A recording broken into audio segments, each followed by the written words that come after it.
Bienvenue dans cette nouvelle édition du Non-Stop Info. Au sommaire, en visite de travail en Algérie ce 15 mars, le président malien Bando a exprimé sa haute appréciation du rôle clé qu'a joué son voisin l'Algérie dans la restauration de la paix, la sécurité et la stabilité au Mali. Après la récession due au coronavirus, le Maroc devrait renouer avec la croissance cette année. Selon les estimations de la BAD, le PIB du royaume devrait rebondir à 4,5%, soit un point de plus que le PIB réel africain estimé à 3,4% en 2021. Et la BAD qui indique également que les pays africains auraient besoin d'un financement supplémentaire de 154 milliards de dollars pour continuer à apporter une réponse efficace à la crise sanitaire. Mais avant de développer ces titres, le président tunisien Kais Saied se rend en Libye ce mercredi 17 mars. Une visite qui vise à soutenir la voie démocratique en Libye après que le nouveau gouvernement d'unité nationale libyen ait prêté serment ce lundi 15 mars. Cette visite sera la première d'un chef d'État tunisien en Libye depuis 2012. Le président Saied profitera de cette occasion pour relancer la coopération avec ce partenaire économique de premier plan. Le chef d'État malien Bando s'est rendu en Algérie pour une visite de travail et d'amitié. Au cours des échanges avec son homologue Abdelmadjid Tebboune, Bamako et Alger ont salué les avancées dans la mise en œuvre de l'accord de paix au Mali. Les deux chefs d'État ont également réaffirmé leur volonté de tout mettre en œuvre pour renforcer davantage le partenariat liant les deux nations. Joël Maribalo.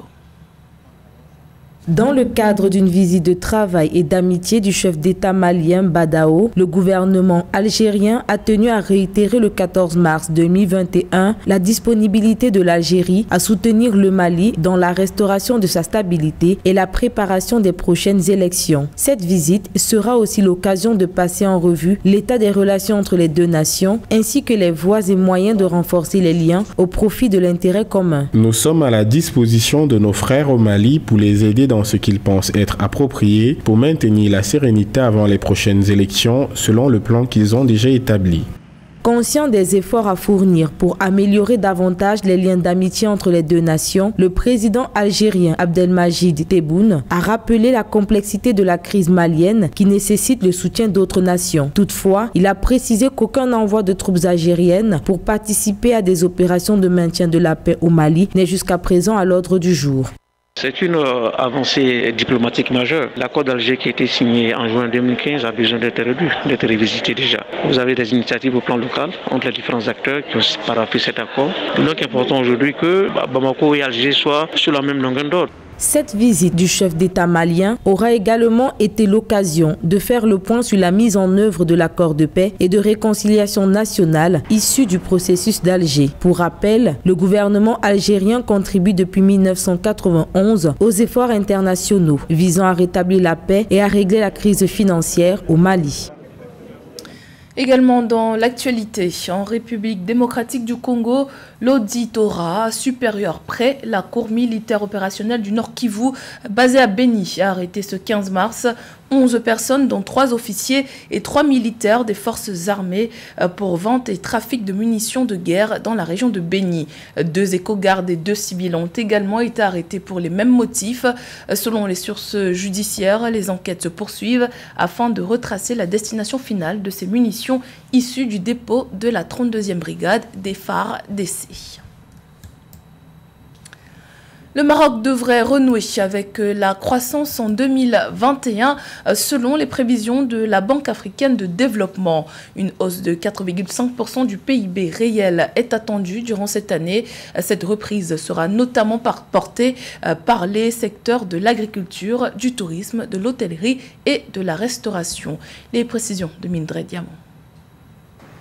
La croissance du produit intérieur brut réel du Maroc devrait rebondir à 4,5% en 2021, d'après un rapport de la Banque africaine de développement rendu public le 12 mars 2021. Une reprise qui sera soutenue principalement par la relance de l'agriculture, du tourisme, de l'hôtellerie et de la restauration, précise ce rapport. Le déficit de la balance courante et le déficit budgétaire du pays devraient en effet se contracter et les pressions inflationnistes devraient rester modérées. Néanmoins, le pays est confronté à d'importantes inégalités sociales, à des disparités régionales en matière de développement économique ainsi qu'au chômage des jeunes. Repenser le modèle de développement pour favoriser une croissance inclusive est la mission assignée à la commission spéciale nommée par le roi Mohamed VI. Le rapport de la Banque africaine de développement indique que les exportations de pièces automobiles ainsi que de phosphates et dérivés devraient se renforcer à court terme avec l'augmentation de la demande mondiale. Alors que le produit intérieur brut réel du Maroc a diminué de 5,9% en 2020, ce rebond devrait marquer la fin de sa première récession depuis plus de 2 décennies. Le problème, c'est de contrôler le rebondissement. Parce que le rebondissement risque d'être nuisible s'il n'y a pas une appropriation et si on n'a pas bien apprivoisé les lendemains du post-Covid. Donc, ce qui fait qu'une économie comme le Maroc compte sur le tourisme, le secteur agricole, le secteur industriel. Ce secteur a été complètement étouffé pendant des mois et ce secteur va absolument demander plus de ressources, plus d'attention et bien sûr un souci de gouvernance, parce que la gouvernance, c'est ça qui va permettre d'intégrer les différentes formes de mise en valeur des lendemains post-Covid. Notons qu'en septembre 2020, le Maroc a émis une obligation d'1 milliard d'euros, ce qui a permis de renforcer ses réserves de change, représentant environ 8,1 mois d'importation et 3 fois la dette due à court terme. Le marché des assurances gabonais a connu une hausse de 2,6% en 2020 malgré la crise sanitaire liée au coronavirus. Ce secteur pèse 104 milliards de francs CFA, une performance qui illustre la solidité du marché national face à un environnement changeant. Mildred Diamant. Au Gabon, malgré la crise sanitaire liée au Covid-19, le secteur des assurances a été résilient au cours de l'année 2020. Les données de la Fédération gabonaise des sociétés d'assurance publiées le 12 mars 2021 révèlent que le chiffre d'affaires de ce secteur a connu une progression de 2,6% pour se situer à 104,1 milliards de francs CFA au 31 décembre 2020 contre 101,1 milliards de francs CFA en 2019. Ces performances illustrent bien la solidité du marché gabonais qui a su s'adapter au nouvel environnement. La Covid-19 étant une pandémie qui touche l'humain avec pour conséquence ultime le décès, la perte d'emploi, la baisse des revenus. Cela a amené nos clients à prendre beaucoup plus de précautions et être prévoyants en souscrivant des contrats d'assurance vie. La progression du secteur des assurances se justifie par l'évolution des modèles de souscription dans la branche d'assurance vie qui a connu une hausse de 6,9% de son chiffre d'affaires pour se situer à 22,3 milliards de francs CFA en 2020 contre 20,8 milliards de francs CFA en 2019. Une performance notamment induite par les assurances individuelles qui ont quant à elles progressé de 11,7% au cours de la dite période. Cela peut s'expliquer par un secteur d'assurance qui est mieux organisé. Il faut quand même noter que le marché des assurances n'est pas un marché où on achète à l'instant, ou alors on vend à l'instant, ou alors on souscrit à l'instant. En réalité, les primes d'assurance se règlent à l'avance. Voyez-vous, ça fait que lorsqu'une crise conjoncturelle arrive, courant d'une année, vous voyez que les assureurs, ma foi, auront déjà encaissé la prime due sur par exemple, un événement malheureux ou aléatoire qui pourrait arriver tout au long de l'année. La branche incendie, accidents et risques divers a également enregistré une croissance de 1,5%, soit 81,8 milliards de francs CFA contre 80,6 milliards de francs CFA en 2019. Cependant, au cours du premier semestre 2020, le secteur gabonais des assurances a subi un repli global de son chiffre d'affaires de 5,8% selon la Direction générale de l'économie et de la politique fiscale, due notamment à la pandémie. La pandémie de coronavirus qui continue d'avoir un impact sur les économies des États africains. En plus des mesures de relance budgétaire annoncées par les gouvernements depuis son apparition, le continent devrait mobiliser davantage des ressources de l'ordre de 154 milliards de dollars. Selon la BAD qui a fait ses projections, ce financement permettra au continent de mieux répondre à la crise. Les précisions de Mildred Diamant.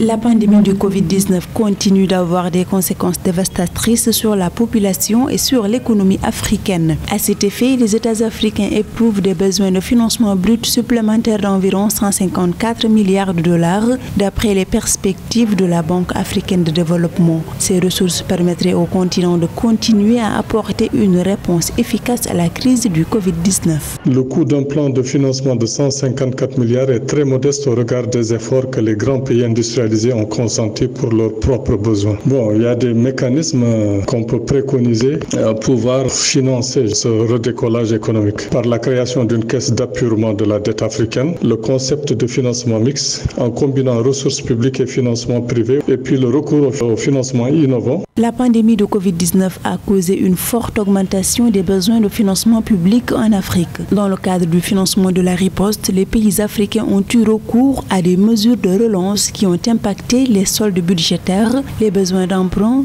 et les niveaux d'endettement. Concernant le Mozambique, le ratio dette PIB du pays a atteint 130% en 2020 en raison des effets négatifs de la crise. Les États africains ne doivent pas recourir tout azimut aux dettes pour financer leur développement. Et il y a certains organismes et certains États qui n'attendent que ça pour engloutir justement certains États défaillants. Donc il faudra se suffire de ce que nous avons dans les caisses des États et puis recourir surtout aux emprunts locaux. Avec la crise du Covid-19, la plupart des gouvernements africains sont confrontés à des arbitrages budgétaires difficiles entre les urgences sécuritaires, sanitaires et alimentaires. Cette crise a par ailleurs entraîné un repli de 2,1% du PIB réel africain en 2020 et enchaîné l'Afrique dans sa pire récession enregistrée depuis plus d'un demi-siècle en 2020.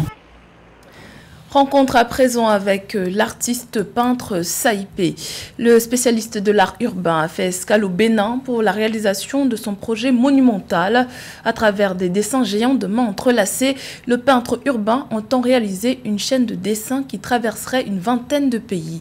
Découverte dans ce reportage de notre correspondant Leftiono. L'artiste Saïp et son équipe valorisent deux lieux forts touristiques symboliques de la richesse culturelle du Bénin. Saïp est connu pour avoir inventé un procédé de peinture biodégradable. Il peint au sol d'immenses fresques qui vont disparaître avec le temps. À travers le projet itinérant dénommé Beyond Walls, au-delà des murs, l'artiste s'est exprimé sur les îlots de terre de la cité lacustre Venise d'Afrique Ganvier et à la plage de Ouida. Il a représenté à travers ses œuvres la plus grande chaîne humaine au monde. Les mains qui s'entrelacent constituent un message d'unité. On prend en photo des mains de gens qu'on rencontre sur notre passage ou dans notre aventure. Et puis après, je viens les peindre un peu partout dans le monde. Et vraiment, l'idée, c'est de créer des liens entre les gens, entre les cultures, les différents horizons qui peuvent s'offrir à nous. Et voilà, l'idée, c'est de vraiment penser que c'est tout le temps ensemble qu'on doit trouver une solution commune pour résoudre les différents problèmes qu'on a. Il y a donc un peu plus d'un an, je suis venue exprès, moi, voir ma famille ici sur Cotonou. J'ai cherché des lieux, des lieux très divers, et on a accroché sur deux lieux qui me semblaient tout à fait convenir pour ce que voulait faire Saïp et son équipe. Et il se trouve que c'était effectivement Ganvier et Ouida. Le projet Beyond Walls parle de l'implication sociale, d'entraide et de bienveillance. Dans sa mise en œuvre, les apprenants de l'école de Ganvier 1 ont été mis à contribution en vue de la réalisation d'une fresque intitulée Ganvier, une œuvre artistique qui vise à promouvoir l'instruction des enfants. Je constate que déjà l'artiste, il y a un génie en lui et c'est quelque chose que je découvre pour une première fois. Et vu l'ambiance, l'accueil avec les populations, les enfants, c'est tout ça qui m'a inspiré à leur proposer à ce qu'on réalise Ganvier avec les enfants de l'école. Avec ce projet, je pense que beaucoup de visiteurs dans le monde entier vont chercher à savoir, parce que Ganvier, c'est vraiment la Venise de l'Afrique, c'est un site unique dans le monde. Et bien, ils chercheront à venir ici. Le projet itinérant dénommé Beyond Walls vise entre autres la mise en valeur des sites touristiques phares du monde et de l'Afrique. Saïp entend faire 30 dates sur 5 années. Il a fait 1 an et demi et a bouclé la 10e étape au Bénin à travers Ganvier et Ouida. A noter que Saïp a été infirmier de formation. C'était le journal de la rédaction. Merci pour votre fidélité. Dans un instant, une nouvelle édition de l'actualité sur Africa 24.